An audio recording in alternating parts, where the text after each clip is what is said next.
नमस्कार, मी डॉक्टर मच्छिंद्र बांगर महाराष्ट्रातील आणि देशातील हवामान परिस्थिती संदर्भात ताजा अंदाज देणार आहे. उत्तर भारतामध्ये WD सक्रिय आहे. त्याची ढगाळ परिस्थिती गुजरात, राजस्थान, पंजाब, दिल्लीपर्यंत पोहोचलेली आहे. प्रत्यक्षात पावसाचं किंवा हिमवर्षा, बर्फवृष्टी ही केवळ उत्तरेकडील जम्मू काश्मीर, लेह लडाख, उत्तराखंड, हिमाचल प्रदेशमध्ये होते. तर हलकी गारपीट आणि थोडंफार पावसाळी वातावरण हे दिल्ली, पंजाबमध्ये देखील काही विभागात तुरळक स्वरूपात होऊ शकतं. मात्र हवामानात एक मोठा बदल या ठिकाणी स्पष्ट होऊ लागला आहे. तो म्हणजे जानेवारी आज नवीन सुरुवात आहे आणि या ठिकाणी बाष्प मोठ्या प्रमाणात वाढला आहे. या अर्थ जानेवारीमध्ये दक्षिण भारतात पाऊस वाढतोय का हे बघावं लागेल. तसं डिसेंबर अखेरपर्यंत ईशान्य मान्सूनचा शेवट होतो. त्यामुळे आता इथून पुढे नवीन वर्षातील हवामान अंदाज आता सुरू झाले आहे. या निमित्ताने आपल्याला नवीन वर्ष 2026चा मनपूर्वक सर्व शेतकरी बांधवांना हार्दिक शुभेच्छा. आपलं पुढील आयुष्य सुखी, समाधानी, आनंदी आणि चांगल्या मान्सूनच्या पावसामुळे सुखी हो हीच मनपूर्वक अपेक्षा, शुभेच्छा देखील. आपण बघतो की बदलत्या हवामानाचा अंदाज आपल्याला दररोज सकाळ संध्याकाळ या चॅनलच्या माध्यमातून दिला जातोय आणि आपण त्याचा मोठ्या प्रमाणात प्रतिसाद करताय, त्याबद्दल धन्यवाद. WDचा प्रभाव आहेच, परंतु त्याचबरोबर धोक्याचा प्रभाव देखील अनेक राज्यांमध्ये अजून कायम आहे. बंगालच्या उपसागराच्या किनारपट्टी भाग असेल, पूर्व भारत असेल, उत्तर भारत असेल, या ठिकाणी अजूनही धोक्याचा मोठा प्रभाव आहे. सध्या काश्मीरमध्ये अतिशय नयनरम्य अशा प्रकारचं वातावरण बर्फवृष्टीमध्ये झालेलं आहे. तेथील जनजीवन जरी विस्कळीत झालं असलं तरी पर्यटकांसाठी मात्र ही पर्वणी मानली जाते आणि जम्मू काश्मीरचा मुख्य पर्यटन हाच व्यवसाय आहे. अजूनही उत्तर भारतातील धोके काही कमी होण्याचं नाव घेत नाही आहे.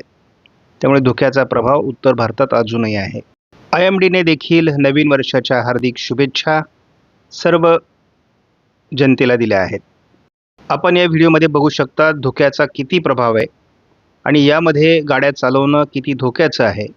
शिवाय यामुळे ॲक्सिडेंटचं प्रमाण खूप वाढलेलं असून उत्तर भारतामध्ये अनेक मृत्यू यामुळे झाले आहेत.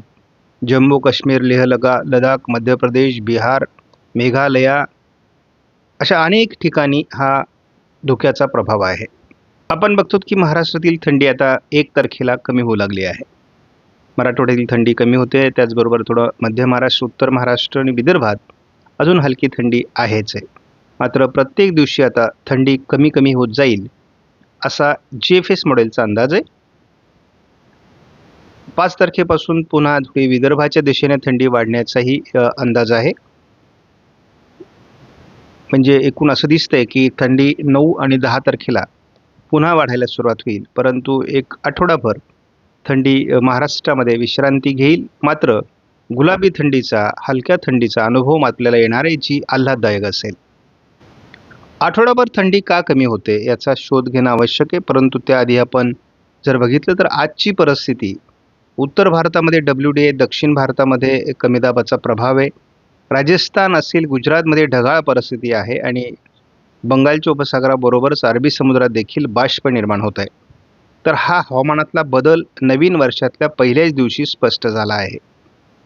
आपण बघतो की जवळपास दक्षिण कर्नाटक, रायलसीमा, तामिळनाडू आणि केरळ या राज्यामध्ये आपल्याला उद्या देखील पावसाच्या हलक्या प्रक्रिया दिसू शकतात आणि उत्तर भारतातही हलका WD असू शकतो. त्यामुळे हे वातावरण 1-2 दिवस राहणार आहे.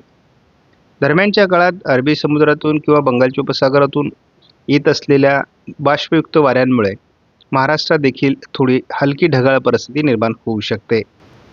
आपण थोडा पुढच्या अंदाजावरही नजर टाकत असतो या मॉडेलच्या माध्यमातून CFS. जानेवारीत तसा फार अवकाळी पाऊस महाराष्ट्रासाठी नाही आहे.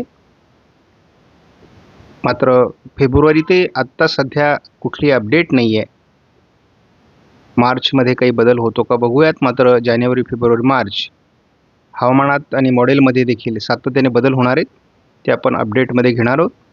मात्र आपल्याला स्पष्ट संकेत आहेत की एप्रिल आणि मेमध्ये मात्र आपल्याला अवकाळी पावसाचा दणका काही भागामध्ये निर्माण होईल आणि यावर्षी देखील मान्सून लवकर येण्याची शक्यता आहे.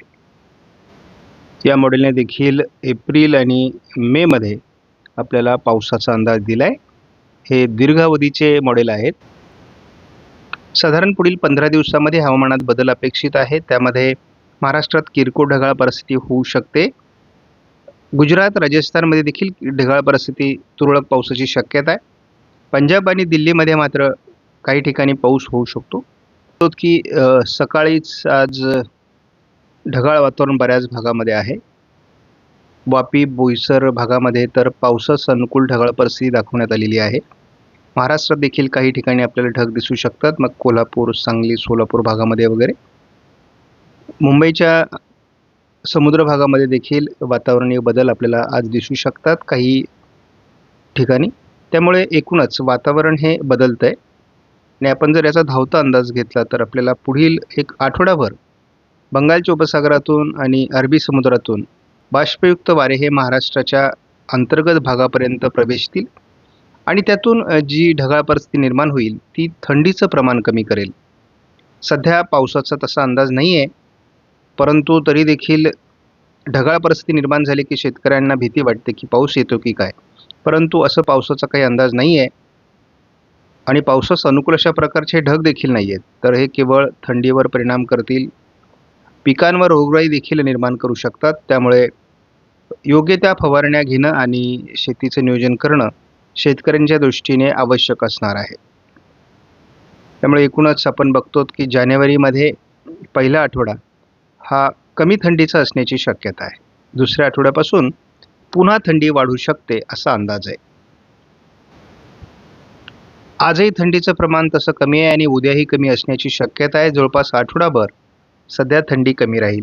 15 अंशाच्या पुढे थंडी जाणार असल्यामुळे आपल्याला फार थंडीचा प्रभाव जाणवेल असं वाटत नाही. आपणास व्हिडिओमधील माहिती महत्त्वपूर्ण वाटल्यास लाईक करा, शेअर करा, चॅनलला सबस्क्राईब करा. धन्यवाद. जय हिंद, जय महाराष्ट्र, जय बळीराजा.